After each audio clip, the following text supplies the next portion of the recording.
Chingus, your truly Korean lover best friend. Senang banget nih akhirnya kita bisa nemenin kamu, ketemu sama kamu di episode pertama ini. Dan kita siap banget nih untuk menemani akhir pekan kamu sekaligus memberikan informasi-informasi menarik seputar Korea. Dan for your information nih Cinggu, kita punya 3 main segment yang bakal ngebahas Korean drama, Korean language, and also Korean foods. So kalau kamu penasaran banget kira-kira di episode pertama ini kita bakal ngebahas apa sih? Don't go anywhere, just stay in Cinggus, cause we'll definitely be right back after yang satu ini.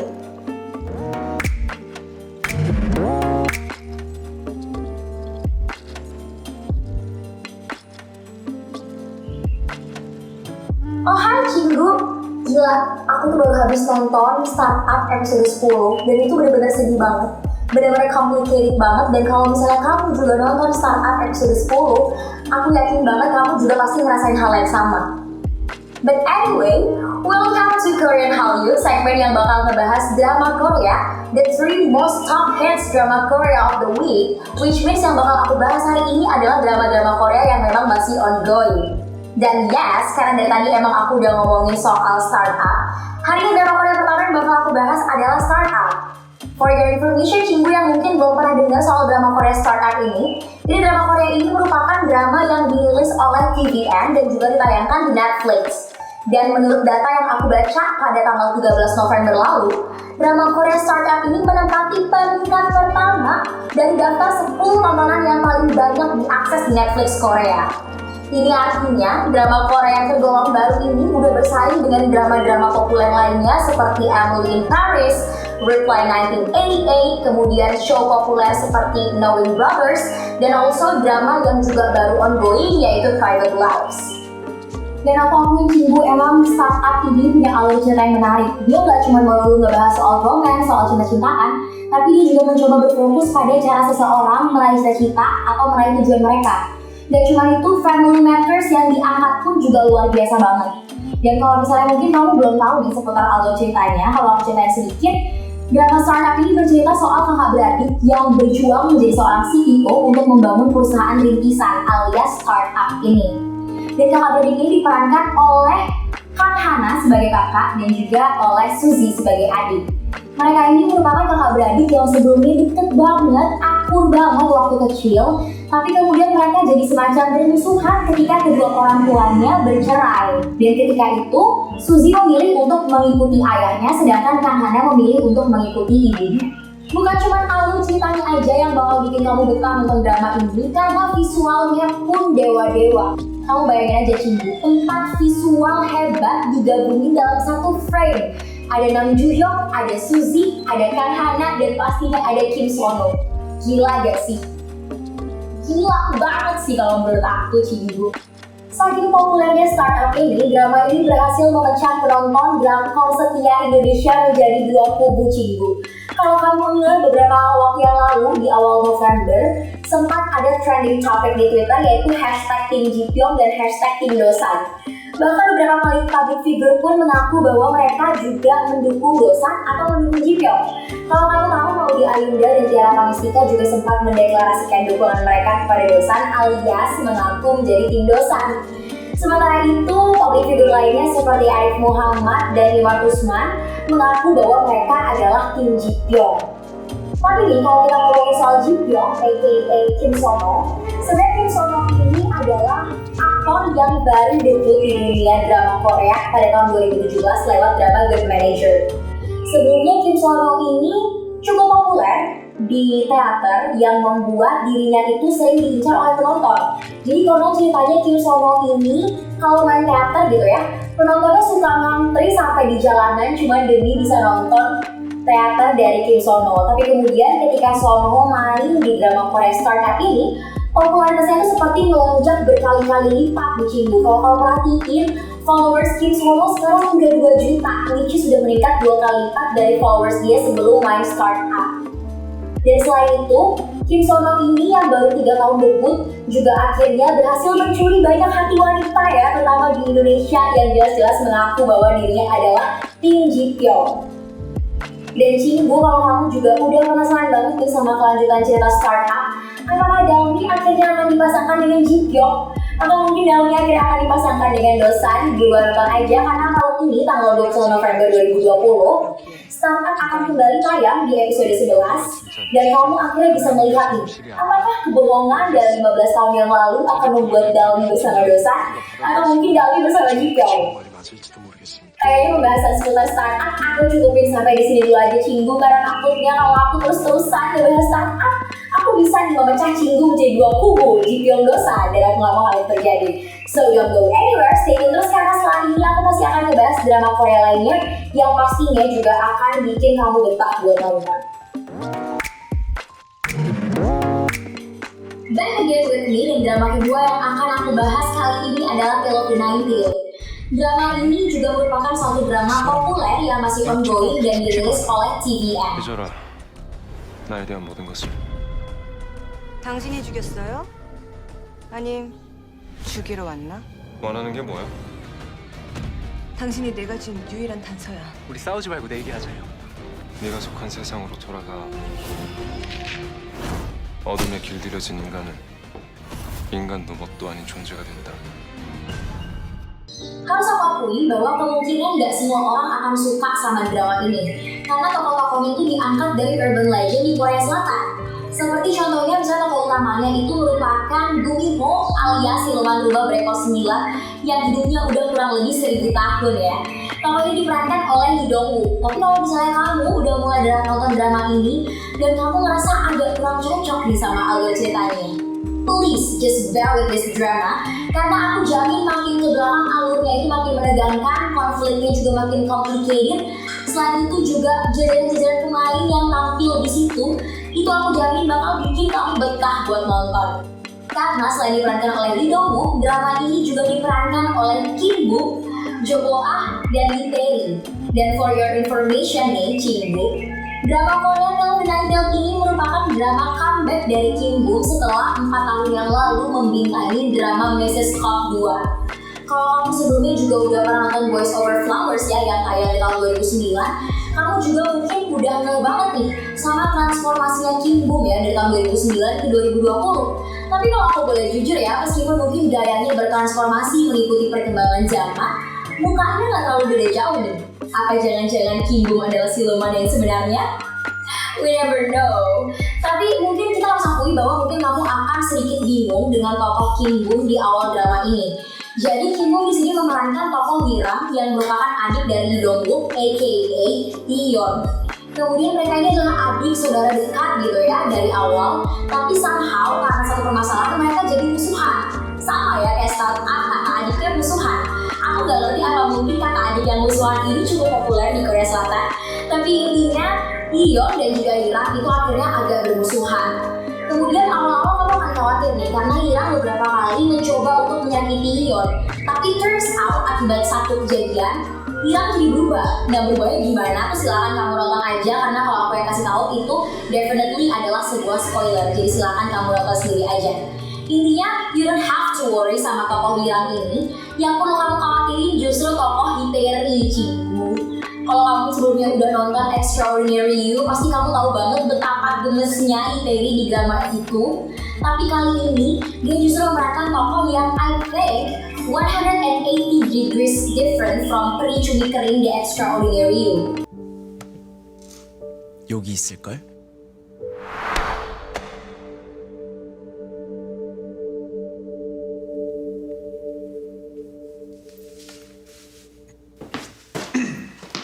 Tapi in my personal opinion, Lee Tae-ri still cool though. Kamu juga gak perlu ngerasain ada yang namanya second syndrome atau mungkin pertentangan antara dua tokoh utama di drama ini. Karena dari awal si writer Nim udah mendeklarasikan dengan sangat jelas pasangan yang akan terbentuk di drama ini. Tapi kalau kamu emang pengen aku nilai satu dari antara 3 cowok tampan yang ada di drama ini, yaitu Lee Dong-wook, Kim Bok, dan Lee Tae-ri, I will definitely choose Kim Bok for myself because he's extremely cute, cool, and hot at the same time. Last but not least, drama Korea yang bakal aku bahas di segmen kali ini adalah Private Lives. Seperti yang aku bilang di awal, Private Lives ini juga merupakan satu drama yang cukup populer nih di Netflix. Dan buat kamu, Kim Bok, someone outside there, you're gonna love this drama because this drama is starring Song Yoon from SNSD. Dan secara garis besar, drama ini tuh menceritakan kondisi dunia ketika nggak lagi ada privacy, ketika data pribadi seseorang itu sangat mudah untuk dicuri. Dan di sini, So Hyun SNSD itu berperan sebagai penipu yang mencuri data pribadi seseorang. Dia kali ini dipasangkan oleh Ko Kyung Pyo yang berperan sebagai manajer dari sebuah perusahaan besar. Pada akhirnya, So Hyun dan Ko Kyung Pyo ini menjalin hubungan cipu. Tapi sebenarnya agak unik ya hubungannya karena kedua tokoh ini atau kedua pribadi ini tuh menurut aku sangat berseberangan. Di sini So Hyun jelas-jelas berperan sebagai pencuri data pribadi alias penipu. Sedangkan Ko Kyung Pyo berperan sebagai orang atau sosok yang data pribadinya sangat sulit untuk dicuri atau bahkan diketahui sekalipun. Nah makanya aku bilang kisah cinta mereka cukup unik nih.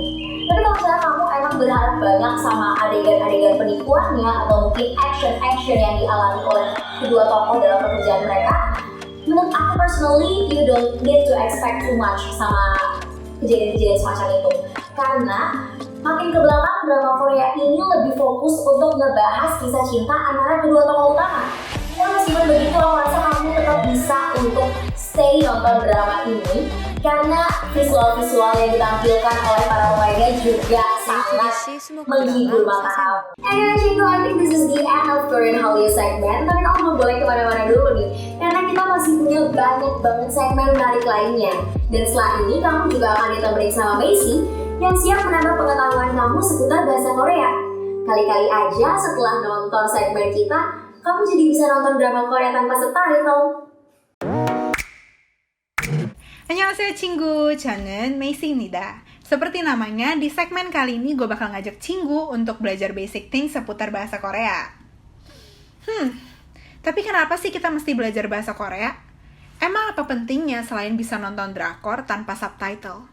Kayaknya gue lebih mending belajar bahasa yang jelas-jelas bakal kepake di kerjaan. Kalau lo adalah orang yang memiliki mindset seperti itu, lo salah besar, Cinggu. Meskipun popularitasnya belum sebesar bahasa lain di kalangan para pelajar bahasa, tapi bahasa ini penting banget loh untuk kalian yang mau mulai bisnis berskala internasional ataupun mau ketemu banyak orang di seluruh dunia. Nih ya Cinggu, ternyata bahasa Korea merupakan bahasa ke-16 yang paling banyak dipakai di dunia. Jumlah penutur aslinya pun udah hampir mencapai 80 juta orang. Kebayangkan seberapa besar dampak dari bahasa ini? Bisa aja suatu hari pas lo lagi berbisnis maupun lo lagi pergi keliling dunia, lo dihadapkan dengan orang yang bisa berbahasa Korea.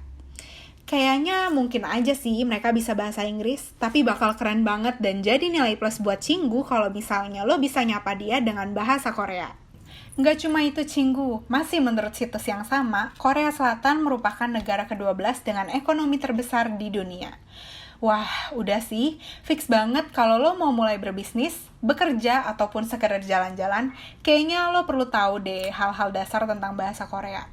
Nah, karena ini masih episode pertama, let's start with a very simple thing. Sebentar lagi kita bakal kedatangan Feby Sonsengnim yang bakal ngajarin kita tentang basic bahasa Korea. 안녕하세요, Feby Sonsengnim. Halo, Misisi.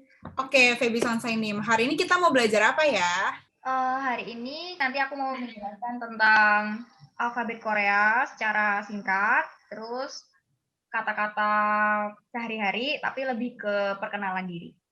Oke. Phrases itu frase yang kita pakai sehari-hari. Kita lihat dulu ya. Nah, untuk frase yang pertama ada annyeonghaseyo. Ini semua orang pasti tahu tentang annyeonghaseyo ya. Mau yang tidak tertarik dengan kebudayaan Korea pun, yang tidak nonton film Korea atau yang mendengar lagu Korea pun pasti tahu tentang annyeonghaseyo. Banyak banget ya. Ke rumah makan Korea aja juga pasti annyeonghaseyo gitu. Oseoseyo gitu. Oke. Nah, kalau untuk annyeonghaseyo saya rasa Messi udah paham banget ya. Tentang annyeonghaseyo. Nah, yang perlu ditinjau lagi mungkin tulisannya ya. Udah bener belum nih selama ini cara bacanya annyeonghaseyo. Annyeonghaseyo. Annyeonghaseyo. Annyeonghaseyo. Kalau misalnya orang Korea, ini kita kalau saya ngajarinnya ke logat Seoul ya. Kalau di Korea logat juga banyak kayak kita di Indonesia juga logatnya kan banyak ya. Ada yang dari Jawa, ada yang dari Sunda atau yang mana kan nadanya naik turun. Cuma kalau logat Seoul datar. annyeonghaseyo atau annyeonghaseyo. Oke, lalu yang kedua ini yang mungkin nggak banyak yang orang tahu tentang goodbye. Oh ya, kalau annyeonghaseyo tadi udah pasti tahu ya, halo. Nah, kalau misalnya dadah, bye-bye gitu, gimana? Pasti masa ya annyeonghaseyo lagi? Kan enggak juga. Ini yang kadang nggak semua orang tahu. Jadi saya mau kasih tahu ada annyeonghi keseyo. Annyeonghi keseyo. Annyeonghi Coba. geseyo. Hi-nya nggak terlalu dibaca, nggak apa-apa. Jadi annyeonghi keseyo. Annyeonghi keseyo. Annyeonghi geseyo. Annyeonghi keseyo. Nanti annyeonghi keseyo. Oke. Itu artinya bye-bye. Terus bye-bye yang kedua ada annyeonghi gaseyo. Annyeonghi gaseyo. Coba. Annyeonghi gaseyo. Annyeonghi gaseyo. Lalu kira-kira Messi tahu nggak bedanya apa? Annyeonghi gaseyo dan annyeonghi gaseyo. Nggak tahu Sonsengnim. Jadi kalau annyeonghi gaseyo, ini kita untuk gampangnya kita misalkan aja ya. Misalnya kita ada di satu ruangan, misalnya Sonseng ini lagi ngajar di kelas, terus kelasnya sudah selesai. Nah, kita kan annyeonghi gaseyo gitu kan. Nah, kalau misalnya dari kelas mau pulang ke rumah, Sonseng ini kan pasti di dalam kelas dong. Sonseng ini kan masih di sekolah. Sedangkan yang pulang duluan pasti muridnya, benar nggak? Betul. Jadi, kalau misalnya annyeonghi gaseyo, itu yang bilang Sonseng-nya. Karena Sonseng-nya tinggal di sekolah lebih lama. Oke. Sedangkan nanti muridnya kalau mau bye-bye, annyeonghi gaseyo. Jadi muridnya mau pulang ke rumah pergi duluan itu gaseyo. Yang tinggal di situ lebih lama gaseyo, tapi yang pergi duluan itu gaseyo. Oke. Terus ini yang frase yang kedua lagi ada 감사합니다. 감사합니다. Semua orang pasti tahu 감사합니다. 감사합니다 artinya thank you. Dan yang kedua lagi thank you-nya ada 고맙습니다. Ini aku sempat cari tahu juga sih apa bedanya 감사합니다 dan 고맙습니다. Kalau 감사합니다 sebenarnya dipakai untuk yang lebih formal, sedangkan 고맙습니다 dipakai untuk yang less formal. Cuma kalau misalnya acara formal memang kebanyakan dipakai 감사합니다. Jarang sekali yang menggunakan 고맙습니다. Nah, Sonsengnim, aku tuh sering banget dengar orang-orang ngomong gomawoyo. Apa bedanya gomawoyo sama 감사합니다? Oke, jadi kalau yang belakangnya ada 합니다, 습니다, 입니다, itu semuanya dipakai dalam situasi formal. Sedangkan yang tadi gomawoyo, 감사해요, pakai ayo, oyo, itu digunakan pada situasi non formal. Oke. Kalau situasi formal sudah pasti sopan ya bahasanya, polite. Sedangkan kalau gomawoyo itu yang non formal, tapi non formal pun dibagi menjadi dua, yang sopan dan tidak sopan gitu. Jadi kalau mungkin Messi sering dengar ya gomawo atau gomawoyo. Iya, benar. Apa bedanya ya gomawo dan gomawoyo? Jadi bedanya di ayo sama oyo yang di belakang. Kalau dipakai yo, di belakangnya ada yo, itu artinya lebih sopan. Jadi bisa kayak ke sesama teman, tapi atau teman yang baru kenal, atau ke saudara yang lebih tua, bisa gomawoyo. Tapi sedangkan kalau gomawo, mungkin Messi dengan teman yang sudah dekat. Itu pun teman yang sudah dekat biasanya saling kayak, yuk kita ngomongnya non polite gitu. Gitu. Banmal. Kalau itu disebutnya dengan banmal. Hati-hati ya, kalau misalnya Messi Korea lebih baik pakai 감사합니다.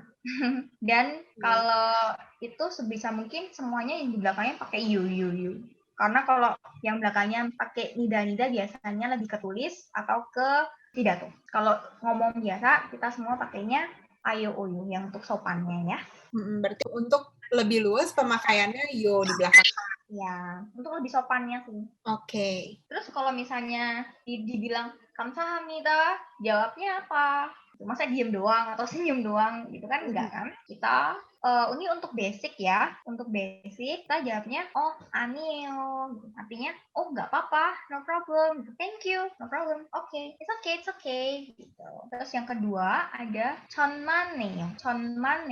Artinya sama juga, artinya terima kasih kembali. Dan yang ketiga agak sulit ya pembacaannya.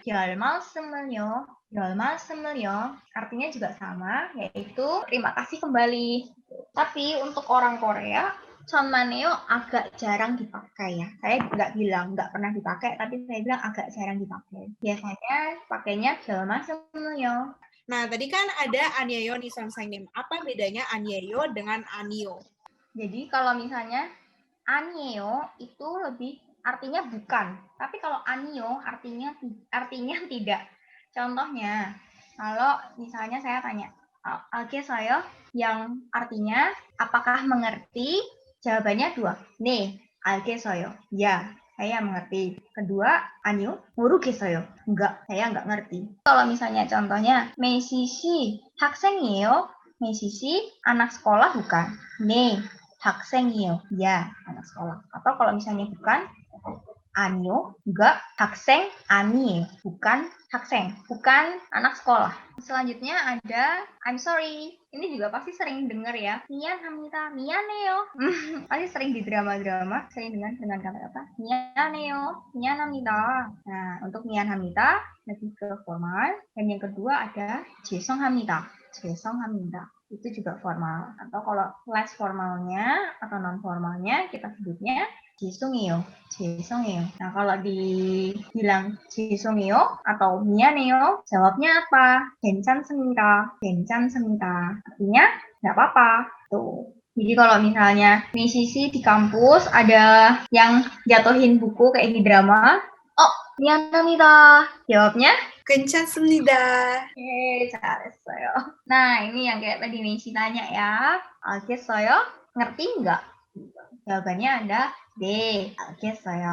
Atau 아니요, 모르겠어요. Ini dipakai di mana? Contohnya, waktu lagi ngajar seperti ini. Jadi waktu 선생님 ngajar, jadi 선생님 sering tanya, Messi 알겠어요? 네, 알겠어요. Atau kalau misalnya nggak paham, 알겠어요? 아니요, 모르겠어요. Untuk frase berikutnya ada, ini juga berhubungan dengan kelas ya. 질문이 있어요? Ada pertanyaan nggak? Jadi jawabnya ada 네, 있어요. Iya, saya punya pertanyaan. Atau 아니요, enggak, 없어요. Enggak, saya nggak punya pertanyaan. Gitu. Jadi ini adalah kata-kata yang digunakan sehari-hari. Dan juga ya sebenarnya kalau ini bisa ditanyakan di mana-mana ya. Kira-kira udah paham belum tentang pelajarannya? 네, 알겠어요. 알겠어요. Oke, makasih Feby Songsenim udah ngajarin aku dan Cinggu yang lagi nonton untuk belajar Hangul dan Basic Korean Conversation. 감사합니다. 안녕히 가세요. 네, 저도 감사합니다. 안녕히 가세요. 수고하셨습니다. Oke Cinggu, segitu dulu sesi belajar bahasa Korea kita hari ini. Kalau lo masih mau menambah informasi ataupun pengetahuan seputar Korea, jangan kemana-mana karena setelah ini kalian bakal ditemenin Tania dan Evita dalam segmen Mokta. Annyeong!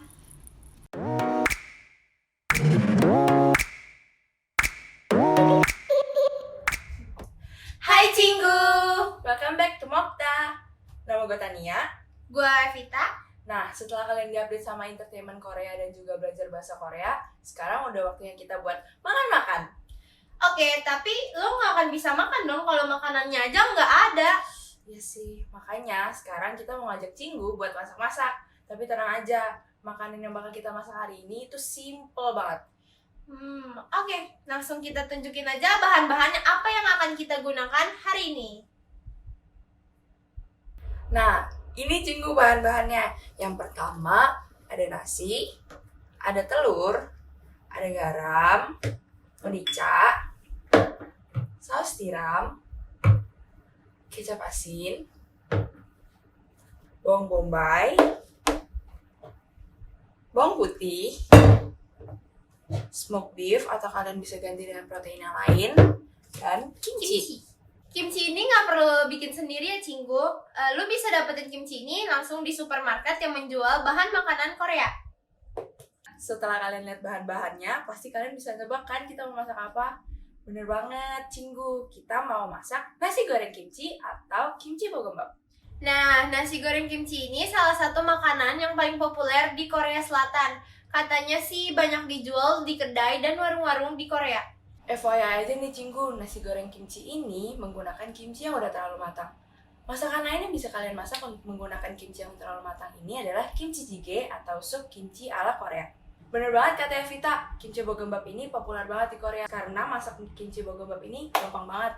Bahkan Tan, idol-idol Korea sering memasukkan nasi goreng kimchi ke lagu buatan mereka. Contohnya Taeyang di lagunya yang berjudul I Need a Girl tahun 2010. Dia sempat menyebutkan bahwa wanita idamannya itu yang mau memakan nasi goreng kimchi buatannya. 김치볶음밥은 내가 잘 만들어 대신 잘 먹을 수 있는 여자. Wih, kalau gitu berarti gua bisa qualified dong jadi calonnya Teang. Tapi sayang banget dia udah taken. Oke. Sebelum Tania semakin halu, kita mulai aja masaknya.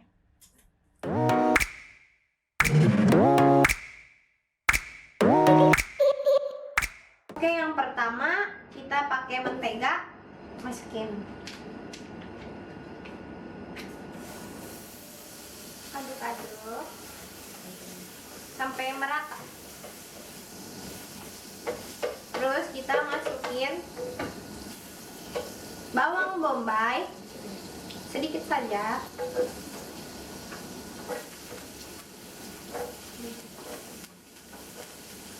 Kita aduk-aduk sampai bawang bombaynya terlihat transparan.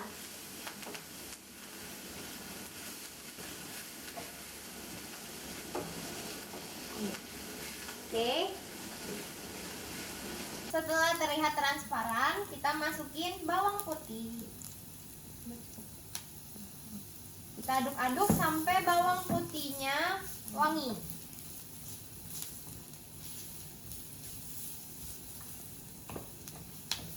Oke, sudah wangi. Kita masukin kimchi.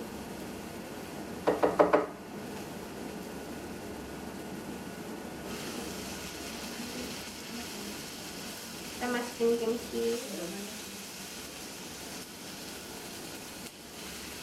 Kimchinya agak banyak ya, biar enak. Lagi.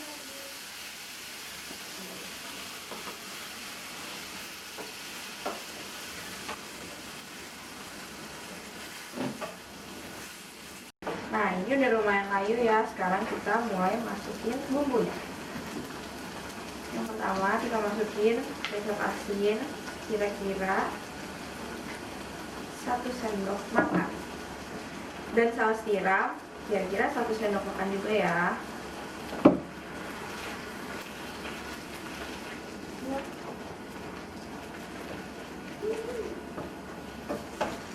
Ini opsional ya, kalian bisa kasih garam atau enggak, soalnya tergantung kalian mau asin atau enggak. Kalian bisa kasih garam secukupnya aja. Dan sekarang kasih merica.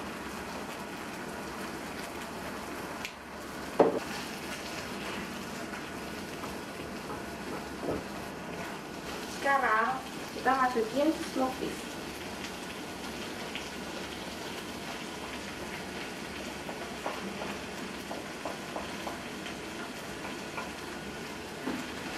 Oh iya, smoked beef-nya udah kita goreng sebelumnya ya. Nah, aduk yang rata. Setelah udah rata, kalian sekarang bisa masukin nasi ya. Nasinya sesuai porsi kalian aja yang mau makan berapa.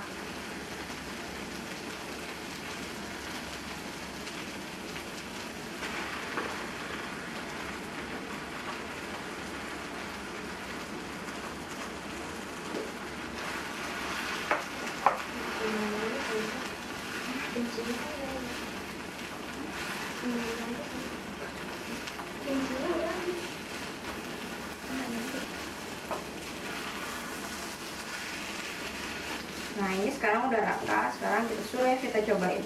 Cobain udah pas belum? Oke.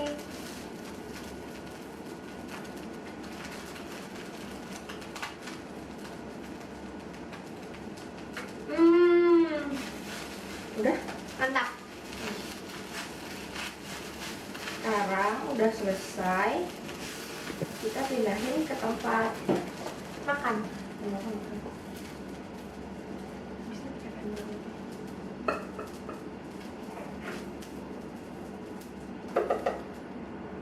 Oke.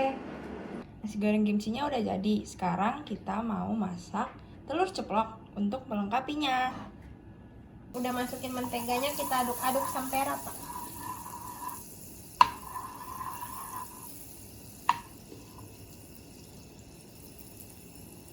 Nah, kita ceplok.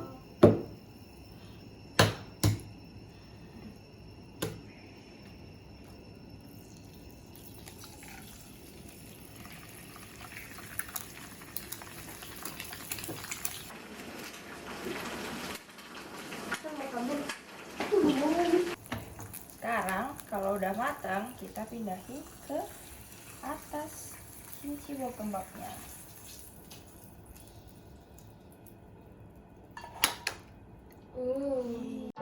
Bye.